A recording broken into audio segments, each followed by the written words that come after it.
really a couple of cruiserweights, James Toney and Richard Mason. Now, you've seen James Toney before many times here on ESPN. He is a former middleweight and junior middleweight champion. And there is James Toney as he enters the ring here outside of Fantasy Springs. And Dave, he just keeps moving up in weight, doesn't he? Al, he was up to 204 for this one, and that was above the weight for him. He said back when he was at 168, I may fight for the heavyweight title one day. He still may at this rate. He keeps on going up. Nice knockout record. Somebody who, of course, was invented with the win over Michael Nunn, had quite a string. Since the loss to Roy Jones, tough for him. All right, now, we take a look a little bit at James Toney and what he has to offer. A young man who, even though he goes up, still shows us that he's got some skills. Against Greg Everett here, some good one-punch power. We've seen it in some other fights against Prince Charles Williams. Quick knockout power. Very unpredictable guy. And one thing about James Toney, he always has confidence. A couple more rounds in the work, and see what the guy can bring to the table. Because whatever he brings to the table, I got a lot more for him, so I'm ready to go. People think that because I'm heavier, I'm slower, and that's not the case. I'm actually, I got my speed back, and I'm a lot stronger. We won't move up to heavyweight division. That's the main goal.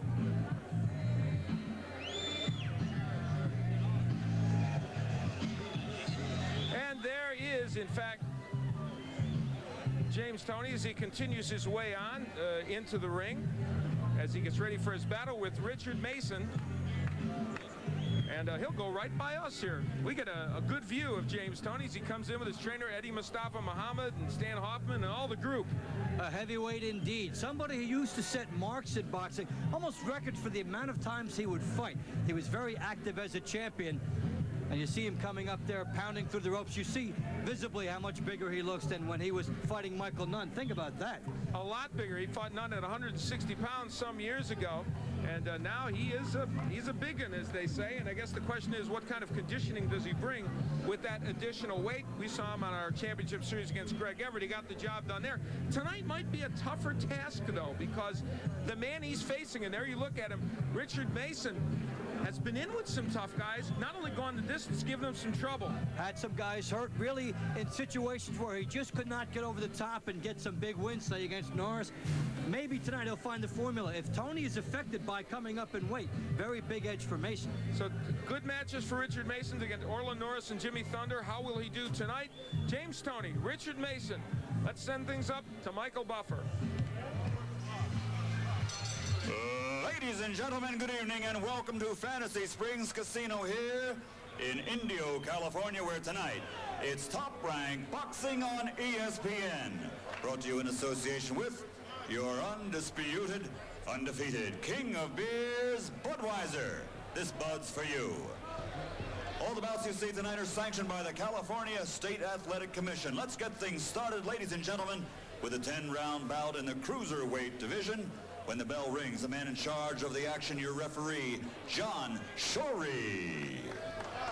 Introducing first, fighting out of the blue corner, wearing the black trimmed with white letters and weighing in at 195 pounds. From Cincinnati, Ohio, he brings an excellent record of 21 victories, 15 by KO, with only 4 defeats and 1 draw. Ladies and gentlemen, let's welcome to the ring, Richard Hardface Mason. And his opponent across the ring, fighting out of the red corner, wearing the emerald green trimmed in gold and weighing in at 200 pounds. Fighting out of Ann Arbor, Michigan, he also has an outstanding record, 49 victories, 33 by KO. With only 2 defeats and 2 draws, he has captured 3 world championships. Ladies and gentlemen, title not on the line tonight, the reigning WBU light heavyweight champion of the world, James Lights Out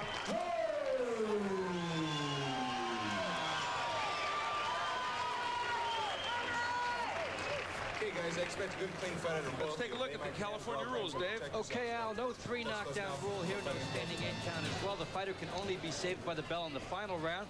The physician can stop the fight. 10 points to the winner of a round, 9 or less to the loser. 3 judges score the fight. The referee does not figure into it. All right, you are armed with all the rules here in California, and that is Richard Mason, who hopes that he will be able to be armed with enough to deal with a very, very big James Toney, I guess the biggest he has ever fought at. And we are set to go here, or will be shortly, I guess. Well, in our last fight that we had him on ESPN, James Toney was 189 back in December, and that was a high for him. So now he's 15 pounds above that. And the limit for, yeah, that's a big jump. The limit for this bout was 195. He was well over, and it cost him a few shekels, didn't it? Half of his purse tonight. Good left hook downstairs by Toney. This is a very small ring. This ring is just a little over 16 feet. We even measured it after a little bit earlier this evening. 16 feet 10 inches. That's small. Well, Toney will like that then. He will not need to chase as much. No, Richard Mason might like it because he's been in against heavyweight types. His last fight was against Jimmy Thunder, and he went 12 rounds with Thunder. Now Thunder is a pretty big puncher and a big heavyweight. Yeah, so Mason has to get a lot from going through there and from the Norris fight as well. These guys with basically the same knockout percentage, although, you know, with fighters moving up in different weights now, you're going to see that change. And to get back to that fine on Toney, we've been told $12,500 would be the amount of that, half his purse tonight, so very costly indeed. We're in round 1. This one is scheduled for 10.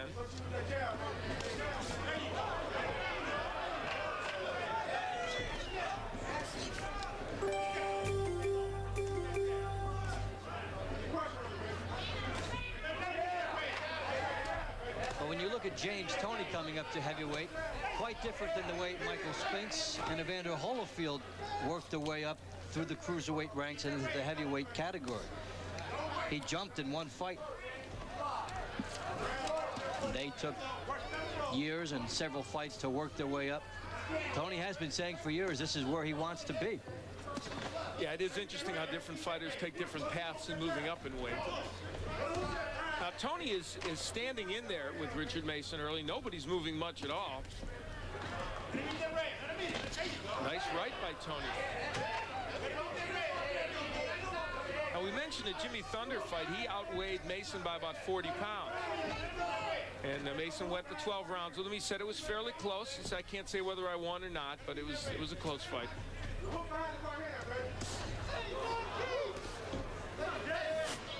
Mason just tried for instant gold there with a right hand. I was just about to make the point. He should try to do something early in this fight and try to set a bad tone for Toney. Make it like a Montel Griffin type of a night for him. Toney, of course, lost to Montel Griffin. That was after he'd moved up in weight after losing his super middleweight title to Roy Jones Jr. So round 1, both men standing there throwing some bombs. See what happens in round 2. How much younger do you want to look? The choice is yours when... Punch of the first round.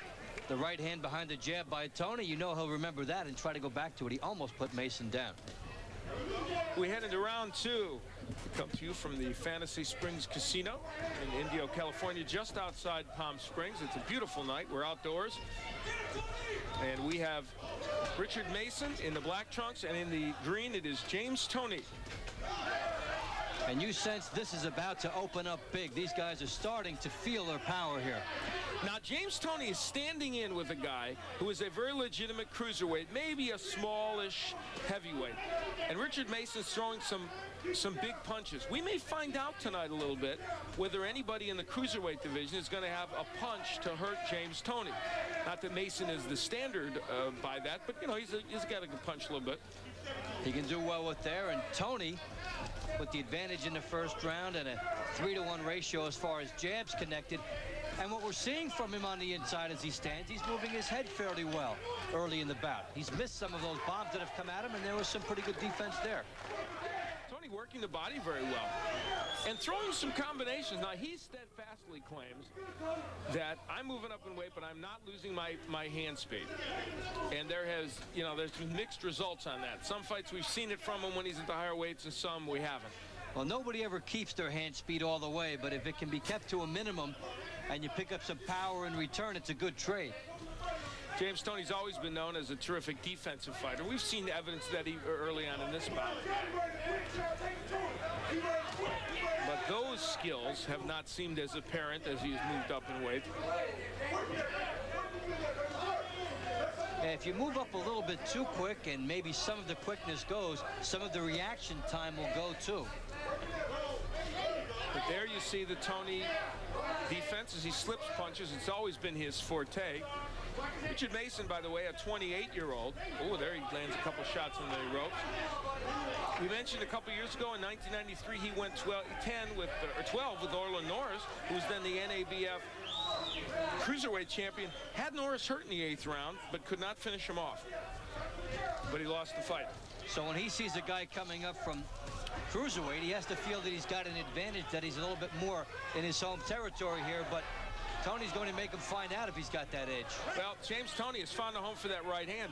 And early on, you have to say the hand speed of Toney is such that it's better. And, of course, coming off a fight in which he was facing Jimmy Thunder, a big heavyweight that didn't have hand speed, you can see where Mason's got a problem. Does he have Toney hurt or not?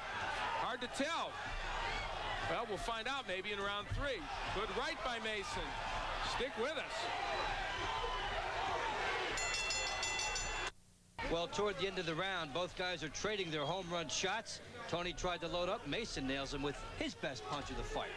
So we head into round 3, and it has been a toe-to-toe struggle. And James Toney, with a macho display at the end of the round, held his hands aloft, as almost, I thought, as if to say, hey, I'm in here against the biggest guy ever fought. I took his shots. Not bad.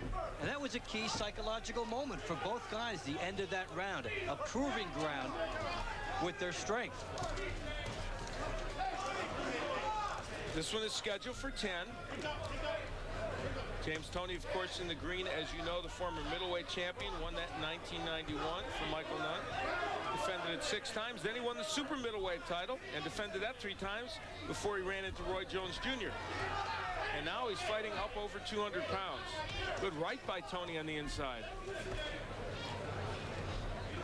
And he hasn't had the same marquee fights since losing to Roy Jones. It's funny how one fight in your career can mark a turning point. He had a bout against Montel Griffin, the former Olympian, lost in 12 for the as a light heavyweight. Lost that one, and then since then he's been trying to play catch-up. Good right to the body. See what James Toney, good left by Mason, but it doesn't impact. The body work by James Toney is very, very good in this fight. I'll tell you something. He's looking pretty good here for a guy who has gone up that high in weight. He's getting a good chance because the style of Mason is helping that out a lot, coming right to him, and Toney can move his head to the side, get some angles, and find some punching room inside. Of course, the question is, how long will Toney be able to keep this up? Because adding on the weight, you have to say to yourself, it could have an impact. His people steadfastly insist he trained very hard for this bout and that he is in good condition. Trained in L.A. Now he's really going to be in a war for as long as this one lasts. Already more than his last fight, 2 rounds against Greg Everett. He will be finding himself in some longer fights against guys that can take a better shot. So it will be a good test to see where he is. And we mentioned that Mason just went 12 with Jimmy Thunder, who is a heavyweight of some note, and a man who, he's a heavyweight, he's 240 pounds, so he can punch it. They're getting involved in some pretty big exchanges here in round 3.